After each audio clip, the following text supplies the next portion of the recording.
ఆంధ్రప్రదేశ్ రాజకీయాల్లో శవ రాజకీయాలు, హత్య రాజకీయాలు చేస్తోంది చంద్రబాబేనని వైసీపీ అధినేత జగన్ ఆరోపించారు. రాష్ట్రంలో ఎవరిది గొడ్డలి పార్టీ, ఎవరిది గన్ కల్చర్, ఎవరివి కుట్ర రాజకీయాలు అనే అంశాలపై చంద్రబాబు సమాధానం చెప్పాలని ఆయన డిమాండ్ చేశారు. వైసీపీపై బురద చల్లేందుకు చంద్రబాబు కొన్ని అనుకూల మీడియా సంస్థలతో కలిసి మాఫియా ముఠాగా మారి అబద్దాలు, దొంగ సాక్ష్యాలు సృష్టిస్తూ డైవర్షన్ పాలిటిక్స్ చేస్తున్నారని మండిపడ్డారు.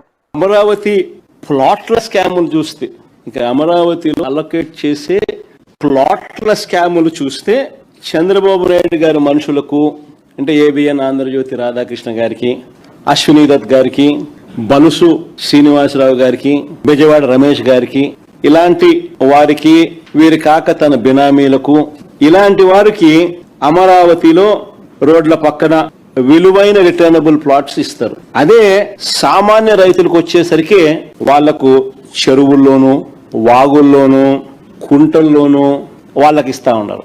అసలు ఏమిటి అన్యాయం? వెళ్తా ఉంటే కత్తులతో దారుణంగా దాడి చేసి చంపారు. ఈ ఘటనలో వేళ్లన్నీ కూడా అప్పట్లో చంద్రబాబు నాయుడు గారిపై వైపే చూపించాయి. అడుగుతా ఉన్నా చంద్రబాబు నాయుడు గారిని, ఎవరి అయ్యా హత్య రాజకీయాలు, ఎవరి అయ్యా కుట్ర రాజకీయాలు, ఎవరి అయ్యా శవ రాజకీయాలు? ఎన్టీఆర్ గారి మీద దాడి చేసిన కేసులో మల్లెల బాబ్జీ అనే వ్యక్తిని పోలీసులు అరెస్ట్ చేశారు.